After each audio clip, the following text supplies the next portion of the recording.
오늘 제목을 한번 같이 읽어보시죠. 읽어봅니다. 시작. 영광의 순간. 자, 오늘 설교의 기본적인 의도가 뭐냐면 따라합시다. 이 땅 가운데에서 하늘나라를 맛볼 수 있다. 여러분 이걸 포기하시면 안 돼요. 사실은 이게 포기가 되니까 유사한 행복을 추구하는 거예요. 우리가 이 정도에 만족하는 거죠. 이런 행복이 있는데 요한복음을 다시 읽다가 영광의 순간들이 있구나 그런 생각을 해봤습니다. 순간 그러면 사실은 시점이죠. 영광이 시작되는 시간적인 한 점이에요. 그런데 영광이 시작되는 한 시점을 탁 잡으면 그게 지점이 돼요. 그 주변이 하늘나라가 됩니다. 네. 그러니까 오늘 이 순간도 마찬가지예요. 이 시간을 한 5분쯤 설교하겠죠. 여러분이 집중하셔서 말씀을 들으시다 보면 영광의 시점이 됩니다. 이 장소가 영광의 지점이 되는 것이죠. 영광의 시점과 지점이 회복되는 주일 아침 되기를 주님의 이름으로 축복합니다. 첫 번째 보시죠.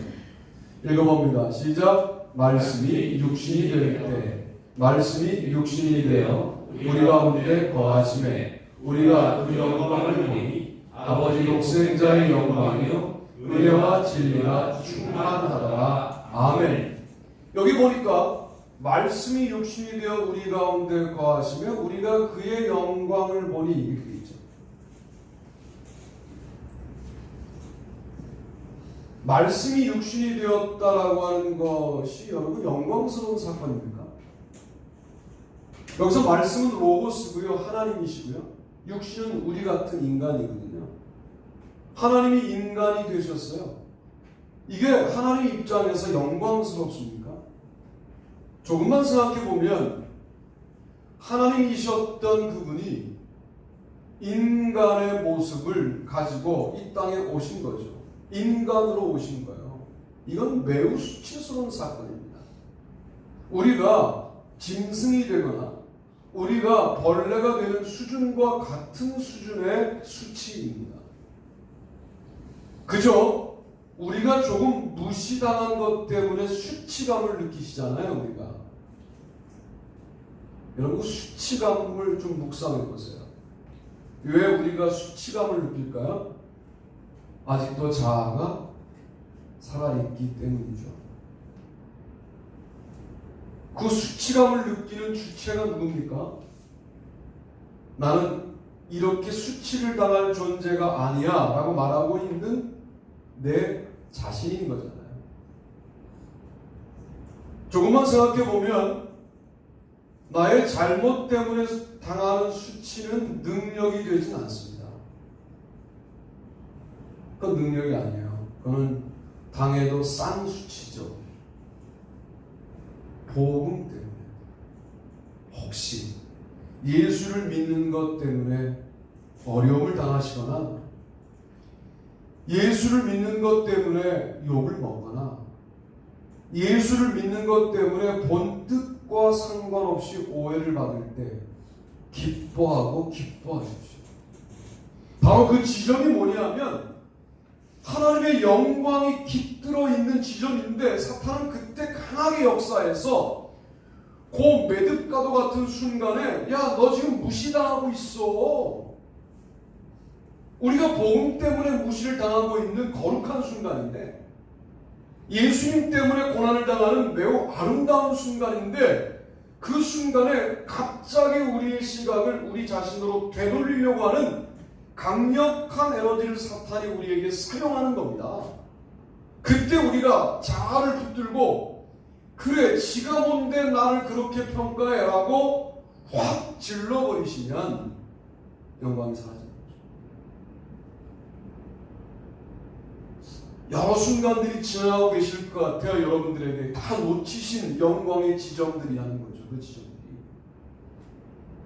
사실은 예수를 믿는다는 이유 하나만으로 무시를 당하고 어려움을 당하고 박해를 당하고 또 오해를 당하고 몰리고 쏠리고 여러 가지 많은 고난의 유형들이 존재할 때 그때 이게 성육신의 순간이구나라고 딱 그 순간을 잡는 거예요. 잡고 뭐 하십니까? 주님의 영광을 보게 해주십시오 라고 기도하는 거죠.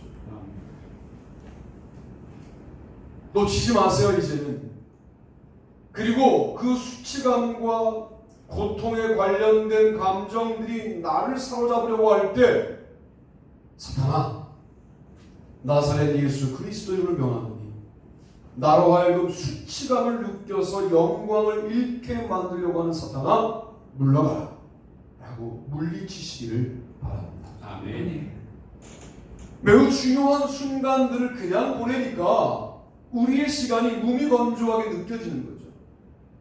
억울한 감정, 수치스러운 감정, 화나는 감정, 모든 감정들이 사탄이 우리를 자기 마음대로 쓰기 위한 에너지 사용이었다는 사실을 명백하게 기억하시고 하나님으로 인간으로 오셨던 하나님이 인간으로 오셨던 매우 수치스러운 그 순간 누가 영광을 보냐면 우리가 그의 영광을 본다고 요한복음 말하지 않습니까? 여기서 우리는 학자들은 요한 공동체, 저는 요한 교회라고 말을 합니다. 한 사람이 이번 주간을 지내는 동안에 예수님 때문에 당하는 고난을 능히 넉넉히 당해내고 수치감을 느끼지 아니하고 도리어 그 경험 가운데 숨어있는 하나님의 영광을 보여달라고 기도하고 이 자리에 와 있으면 우리는 그 사람의 영향권 내에서 우리가 하나님의 영광을 보게 된다는 겁니다. 교회가 영광을 보게 될 때 어떤 일들이 시작될까요? 사람들이 붙기 시작합니다. 할렐루야. 아멘. 교회가 능력이 있어지기 시작하고요. 교회가 인간적인 계산과 달리 하나님의 계산에 의하여 움직여지기 시작합니다. 그 일을 우리 각자가 일주일 사는 동안 다 경험하고 있었어요. 그런데 그걸 수치감으로 억울한 감정을 토로함으로 나 그런 사람 아니라고 자기를 증명함으로 흘려보냈다고 한다면 여러분 그건 우리가 미련한 거다 하는 말씀을 드리면서 여러분 이제부터 그런 순간이 오거든요. 왜 이러지? 내가 한 일이 아닌데 왜 내가 한 일이라고 하지? 나에게 영광을 주시려고 하시는구나. 나는 그런 말을 한 적이 없는데 왜 그런 말을 했다고 하지? 나에게 영광을 주시려고 하는구나. 나의 의도는 그런 의도가 아니었는데 왜 그렇게 오해를 하지? 나에게 하늘의 영광을 보여주시려고 하시는구나 라고 하는 그 지점을, 그 급소를, 시간의 흐름 가운데 있는 급소를 보실 필요가 있다는 겁니다. 이게 11시 23분이라고 하는 크로노스를 살고 있는 우리들에게 카이로스를 경험하게 만드는 하늘나라의 시간을 경험하게 만드는 매우 강력한 순간입니다. 내가 복음 때문에 무시를 당하고 짓밟히는 순간이라는 사실을 여러분 기억하시고 그런 순간을 그냥 흘려보내지 말고 주님을 경험하는 귀한 시간으로 여러분의 혼자 드리는 예배 시간으로 주님을 만나는 그런 만남의 시간으로 활용하시기를 주님의 이름으로 부탁드립니다. 아멘. 천상에 계실 때도 예수님은 하나님의 아들이에요. 그런데 이 땅에 요한복음 7장 28절 이런 데 보면 나는 내 뜻대로 오지 않았다. 아버지의 뜻대로 세상에 왔다. 라고 말씀하시는데 사실은 이것은 영광의 박탈 사건이죠. 거부하면 영광을 유지할 수 있었는데 거부할 수 없는 아버지의 제안 때문에 그 영광의 자리를 하나님께 바치고 박탈당하고 이 땅에 내려온 그 사건이라고 말할 수 있습니다. 우리는 흔히 요한복음 예수님이 원해서 내려왔다라고 말하고 싶지만 사실은 요한복음에 그런 흔적들은 많지 않아요. 아버지의 뜻에 복종하여 내려왔어요.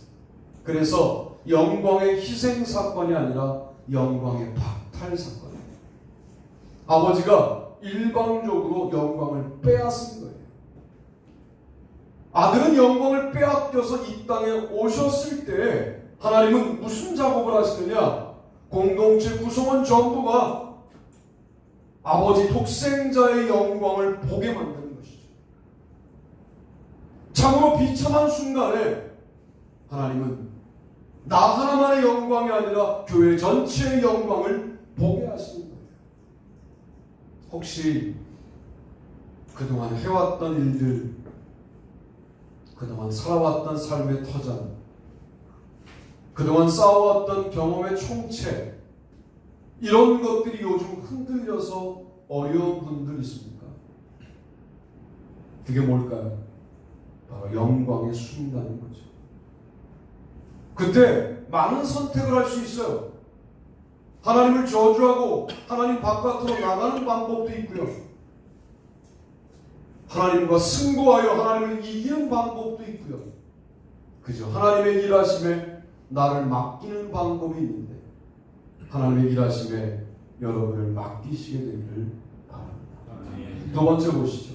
두 번째 읽어봅니다.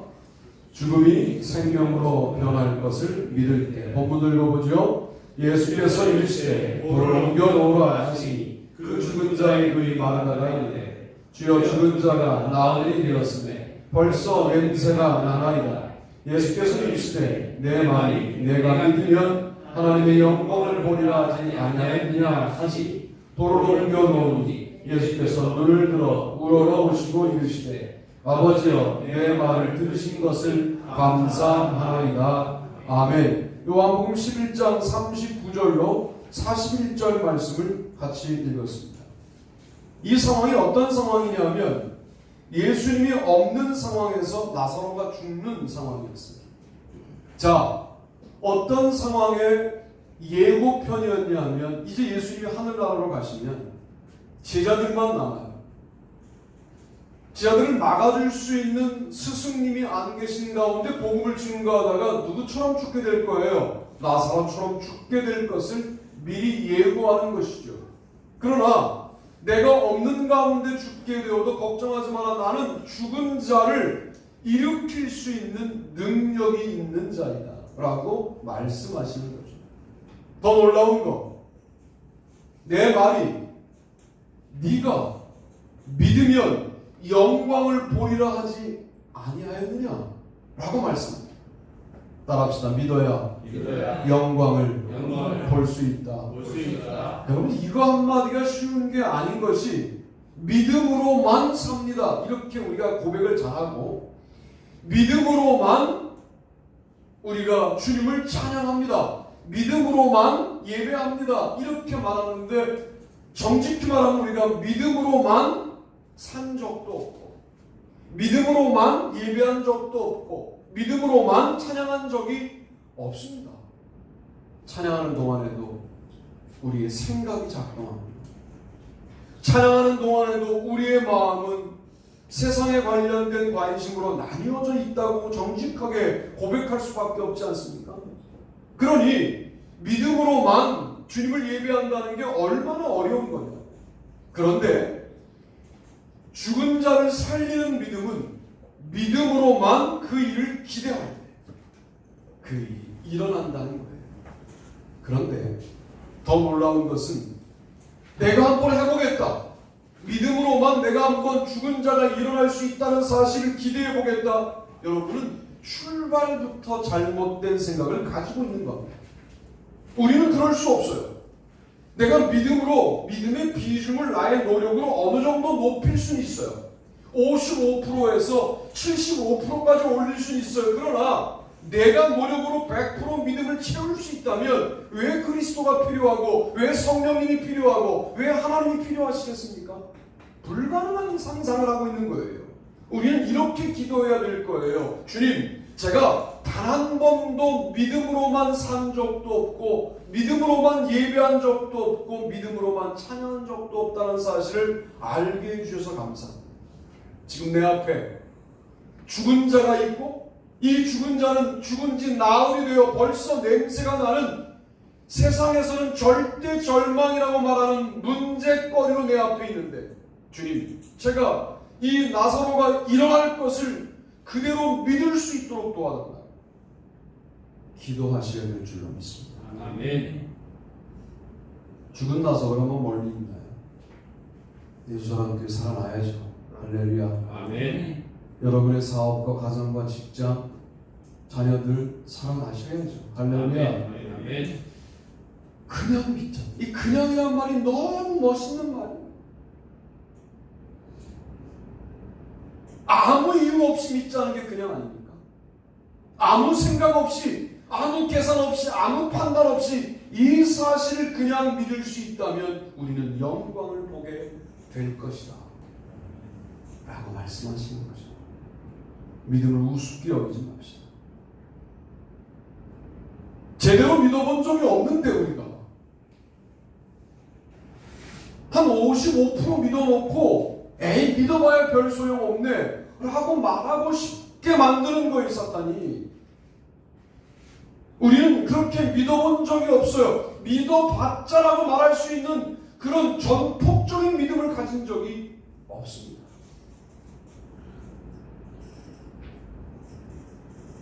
별일들이 많잖아요. 제가 모 대학의 총장하시는 분, 여러분 이름만 대면 아실 만한 분, 그 대학에 제가 강의했었거든요. 그러니까 이제 저를 소개했던 교수님은 이제 그 총장님하고 나하고 좀 친하게 해서 그 대학의 교양학부 교수가 하면 좋겠다, 이런 기획을 가지고 저를 계속 총장님과 만나게 했어요.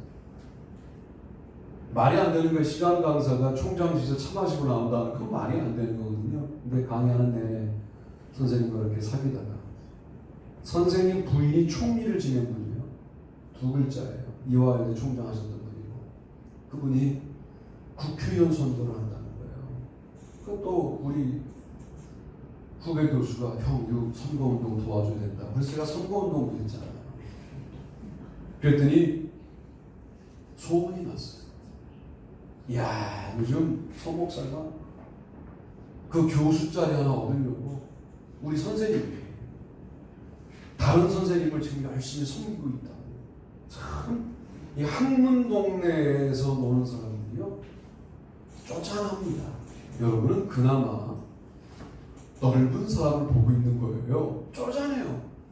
선생님 단칼로 뭐라고 그러셨냐면, 서 목사는 나하고 더 친해, 이렇게 이야기를 끝내셨어요. 그리고 그 얘기 한 번도 안 꺼내시더라고요. 여러분, 하나님 우리를 그렇게 믿으실 수 있도록. 사탄이 계속 꼬드기는 거죠. 걔 요즘 뭐 세상하고 더 친해요. 그러면 아니야, 걔는 내 새끼야. 우리 이렇게 한번 살아보면 좋겠어요.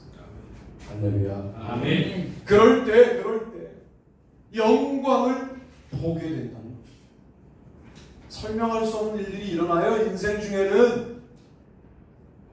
아니, 나사로 말고 다른 남자가 죽었다면 내 이해하겠다고. 그렇게 예수님과 친했던 나사로가, 예수님이 사랑하는 자라고 말하는 나사로가 왜 죽어야 합니까?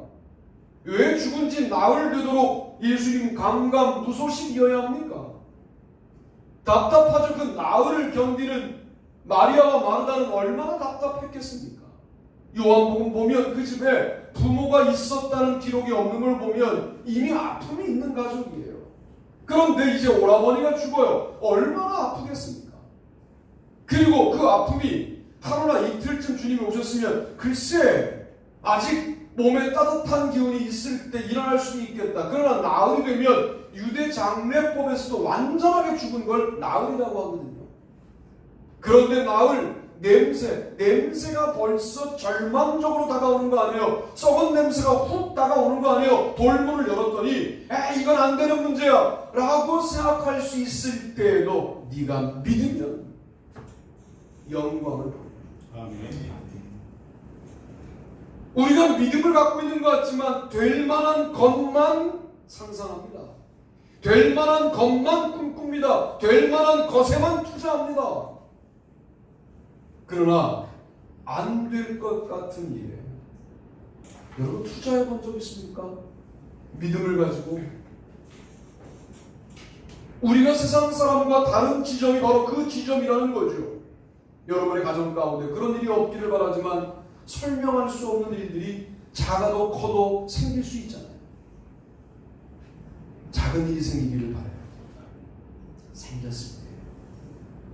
주님이 작은 일이지만 주님 저는 훈련시키려는 우리가 알고 있는데 설명할 수가 없군요. 왜 우리 집안에 이런 문제가 있는지를 설명할 수가 없는데 주님 이 문제 앞에서도 냄새나는 문제 앞에서도 나는 믿음을 잃지 않고 하나님이 역사하실 것을 그대로 믿겠습니다. 그 순간 우리는 영광의 시점과 지점을 경험하게 된다는 것이죠. 이게 하늘 나라죠. 뭐 고기를 늘 먹어서 고기 먹을 줄 안다고 말합니까? 가끔 고기가 땡길 때 고깃집 가시는 거잖아요. 그리고 고기를 먹어보면 어떻게 먹는지 가르쳐주지 않아도 고기를 드시잖아요. 그리고 또 그 힘으로 또 한두 줄을 사시다가 또 고기 드실 때 고기 드시잖아요. 그런 것처럼 하늘나라를 맛보고 물론 그걸 지속적으로 맛보면 아마 여러분 죽으실걸요. 너무 행복해서. 그러니 맛보고 빠져나오더라도 그 느낌을 기억하실 필요가 있다는 거예요. 아하, 인간관계에서도 설명이 안 되는 행동을 저 사람이 할 때 영광의 순간이구나 라고 여기면 되잖아요. 이게 적용이잖아요. 일을 간단히 나가는데 설명이 안 돼. 왜 나한테 이런 일이 일어나야 되는지에 대해서 그때 세상의 계산은 뭐예요? 야, 네가 잘못한 거야 라고 말할 수 있지만 그러나 그 순간 잠잠히 하나님이 일하실 것을 기대하고 하나님이 설명 안 되는 상황 속에서도 일하시는 주님을 내가 의심 없이 믿을 수 있게 달라고 기도하십시오. 주님이 역사하셔서 돌문을 치우고 결국은 나사로가 걸어나오는 장면을 보시게 될 줄로 믿습니다. 아멘. 마지막 세 번째로 읽어보시죠. 읽습니다. 시작. 사역의 지평이 확장될 때 본문을 읽어보죠. 바리새인들이 서로 말하되 볼지어다 너희 하나님이 쓸데없다. 보라 온 세상이 그를 따르는도다 하니라. 명절에 예배하러 올라온 사람 중에 헬라인 몇이 있는데 그들이 갈릴리 베스다 사람 빌립에게 가서 청하여 이르되 선생이여 우리가 예수를 배우고자 하나이다 하니 빌립이 안드레에게 가서 말하고 안드레와 빌립이 예수께 알려주니 예수께서 대답하여 이르시되 인자가 영광을 얻을 때가 왔도다. 아멘. 요한복음 12장 19절로 23절 좀 긴 말씀을 읽으셨습니다. 자, 이 절을 보시고요. 바리새인들이 긴장합니다. 왜요? 바리새인들이 볼 때 온 세상이 예수님을 따르는 것처럼 보여요. 예수님은 그렇게 보지 않아요. 바리새인들이 볼 때 많은 유대인들이 주님을 따르는 것처럼 보이자 뭐라고 설명하는 거예요? 온 세상이 그를 따르는 거다 라고 말하는 거예요. 요한복음의 코스모스라고 하는 세상이라는 개념은 그저 하나님이 창조하신 세상일 때도 있고 여기에 약간 이념이 들어가면 유대교 회당 공동체를 세상이라고 하죠. 이게 요한복음의 더블 미닝이에요. 요한복음은 한 단어가 한 뜻으로만 쓰이는 경우가 거의 없어요. 말씀은 로고스이죠. 로고스는 예수님이죠. 이게 다 달라요. 여러분이 생각할 때 영광의 순간은 뭡니까? 온 유대인이 나를 따를 때 와 영광스럽다 이러시지 않습니까? 이야 내 영향력이 이 정도야. 이제 도리어 유대교 회당 공동체보다 예수 나를 따르는 저 사람들이 훨씬 영향력이 있는 숫자야 라고 말할 때 우리는 뭘 말합니까? 나 영광스러운 존재야 라고 말할 것 같지 않습니까? 그런데 빌립에게 헬라인 몇이 올라오고 또 안드레와 함께 가서 헬라인 몇이 당신을 만나러 왔습니다 라고 말하자 헬라인 몇 명이니까 이게 대략 몇 명쯤일까요? 10명 미만일 거라고 분명히. 서너 명 정도 아니겠습니까? 헬라인 서너 명 정도가 예수님을 만나러 왔다라고 하는 보고를 듣자 뭐라고 말씀하시냐면 인자가 영광을 얻을 때가 왔다.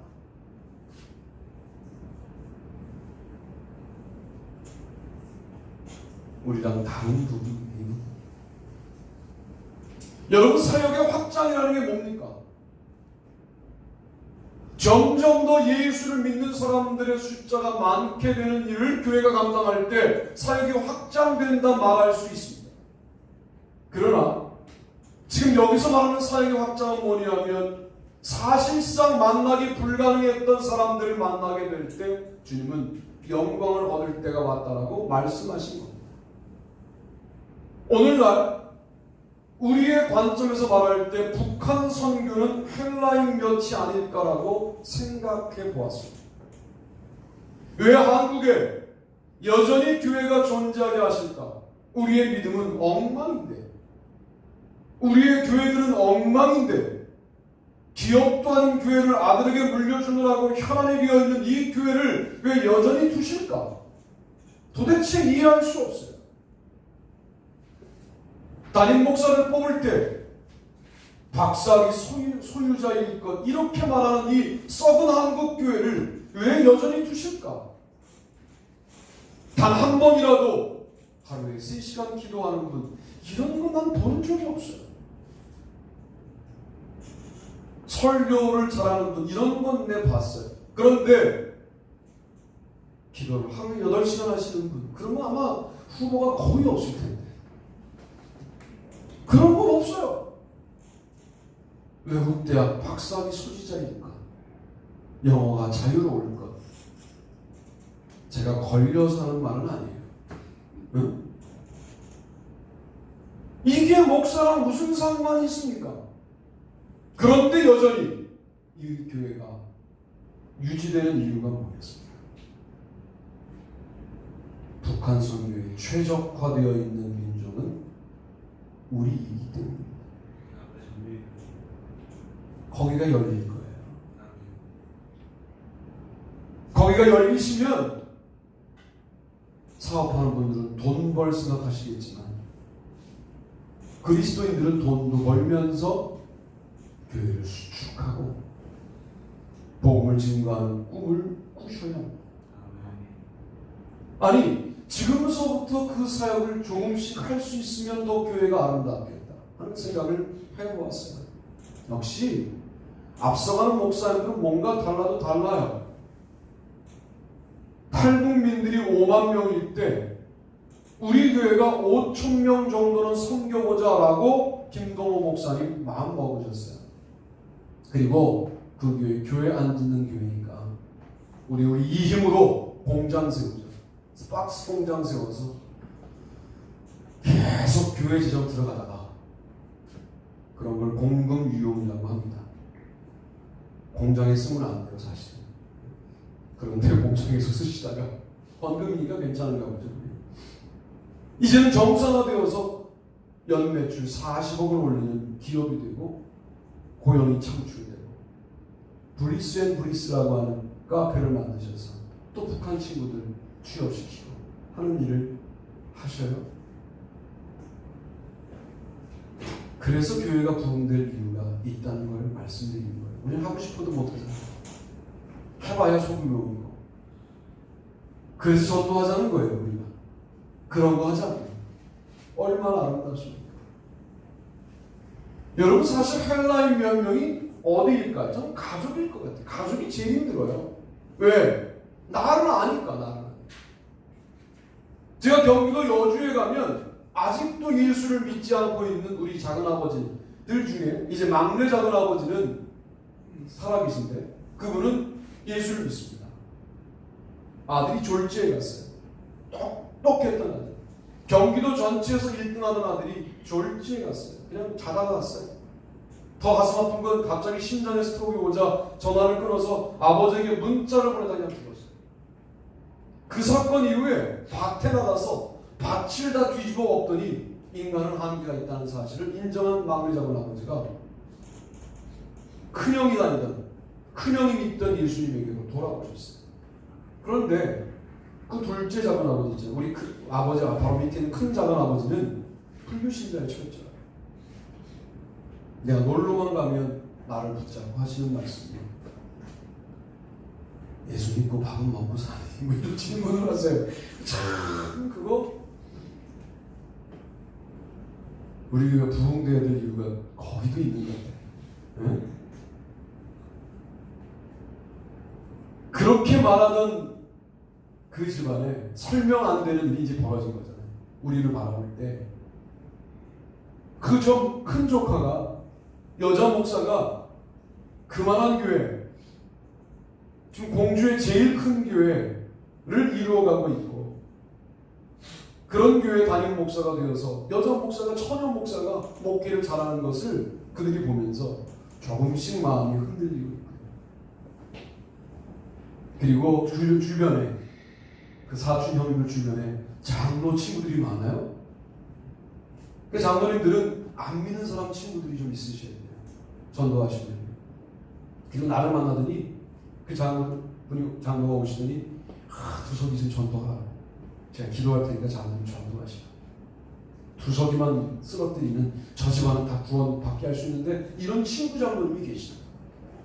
여러분 기도하면요 하나님이 그렇게 주변을 쌓으셔서 내 기도가 아니라 내 기도가 직접 영향력이 없어도 그 주변을 쌓으셔서 집중적으로 영혼을 공격하시는 거죠. 그래서 예수 믿게 하는 거예요. 결국은 예수 믿게 될 줄로 믿습니다. 아멘. 팔라임 몇이 누구겠어요? 오늘날 묵상해 본다면 참 내 말이 하나도 먹히지 않는 내 가족들 팔라임 몇 명이죠.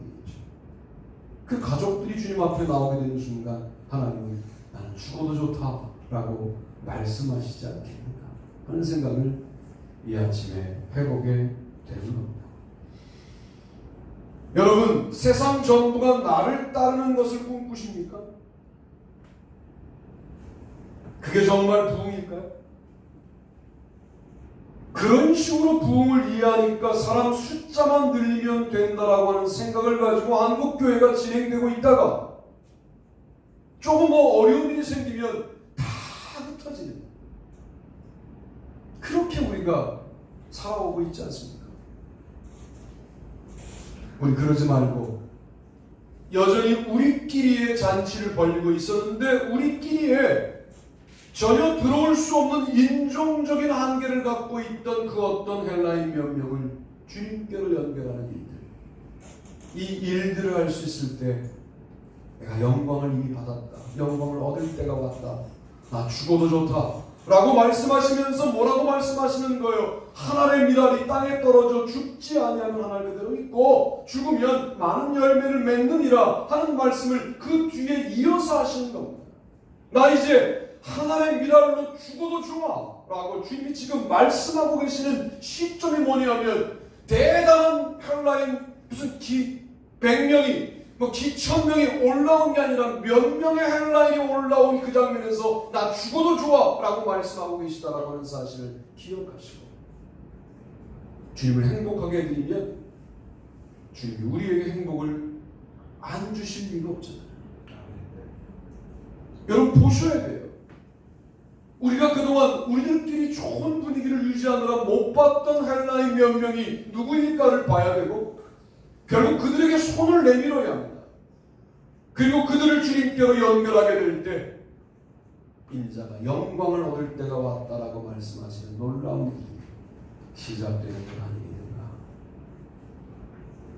그런 분들 되시기를 바랍니다. 아멘. 오늘 말씀을 정리합니다. 말씀이 육신이 됩니다. 그 억울함, 그 수치스러움, 그 고통 속에서 우리는 영광을 봐야 합니다. 나사로가 죽어서 나흘이 지나 냄새가 나고 있는 그 현장에서도 여전히 믿음을 유지할 수 있을 때 우리는 영광을 보게 될 것입니다. 도대체 남아있는 게 없어. 이제 여자들만 남아있는 그 집안에 이제 모든 게 끝났어요. 모든 재산은 유대교 회당에 몰수되고 이 여자들은 유대교 회당에서 허락한 귀퉁이 밭을 추수해 먹음으로 겨우겨우 연명할 수밖에 없는 잔혹한 현실이 남아있는 순간에도 냄새나는 무덤을 바라보며 주님이 지금이라도 오신다면 우리 오라버니가 저 문을 열고 걸어 나올 수 있을 텐데를 의심하지 않고 믿을 수 있는 사람들에게, 나흘의 인내가 있는 사람들에게 주님은 영광으로 다가오신다. 우리들끼리도 아름답고 좋지만 이제 헬라인 몇 명을 빨리빨리 감지하고 그 헬라인 몇 명, 어른들 위주로 진행되는 한국교회의 청소년들은 헬라인 몇 명이 아닐까. 제가 그 집회를 이제는 그만해야 될 때가 됐어요. 여러분 주일마다 제 설교를 들으시는데 쉽지 않죠. 설교가 어려워요. 이게 저의 단점이에요. 쉽게 말하면 제가 은혜를 못 받아요. 그러니까 어려운 설교를 잘 들으셔야 돼요. 근데 이 설교를 내가 그대로 가지고 학생부 집회와 아동부 집회에서 한다는 사실 여러분 놀랍게 여기셔야 될 거예요. 걔들은 다 은혜 받아요. 물론 좀 다른 관점으로 다른 방식으로 증거합니다만, 그러나 잘 생각해봐요. 한국의 미전도 종족이 우리 국내에 있는데 그들이 청소년들입니다. 그럼 당신 생각이고, 예배가 중요한 건 당신 생각이고, 믿음이 중요한 건 당신 부모들 당신 생각이고, 우리는 생각이 달라. 이게 청소년들이다. 얘들 어떻게 할 거예요? 구원해야죠. 하나님이 이 부분을 기뻐하시는 거예요. 그런 부분들을 여러분들이 지금 뭐라고 깨달아지는지 모르겠습니다만, 깨달아지는 부분들을 붙잡고 이번 한 주간은 주님께 영광을 어떻게 돌리시겠어요? 그들과 접촉만 해도 주님은 영광을 받으시고, 접촉한 그들을 주님께로 인도하면 꼭 우리 교회를 말하는 게 아니에요. 멀리 사는데 어떻게 우리 교회 올라오라고 그래요? 전라도에서 어렵잖아요. 그러면 동네 교회 아는 목사님을 연결해서 교회 다니게 하고, 주님 그 일 때문에 하늘나라에서 기뻐 춤추시게 될 줄로 믿습니다. 아멘. 영광의 순간을 감지하는 것은 영감입니다. 영감이에요. 이게 영역이에요. 나는 우리 교회가 지금이 영광의 순간이라고 분명히 믿습니다. 어려울 때 영광의 순간인 거예요. 이 어려울 때를 어렵다고 지내지만 말고 영광을 감지할 호기가 왔다라고 여기시고 이때 에너지를 집중해야 되거든. 그렇지 않습니까? 아니 고3 때 공부를 더 열심히 해야지. 물론 고2 때 다 해놨으면 고3 때 놀아도 되지만 그런 고3을 본 적이 없어요. 저는 임용고사 직전에 공부를 열심히 해야 돼요. 그렇지 않습니까? 취업시험 직전에 정말 집중을 해야 돼요. 그때가 제일 가난하고, 그때가 제일 힘들고, 그때가 제일 어려울 때잖아요. 근데 그때를 잘 지내면 매듭이 쑥 자라는 영광의 순간을 경험하잖아요. 그런 영광이 저와 여러분에게 넘치기를 주님의 이름으로 축복합니다. 아멘.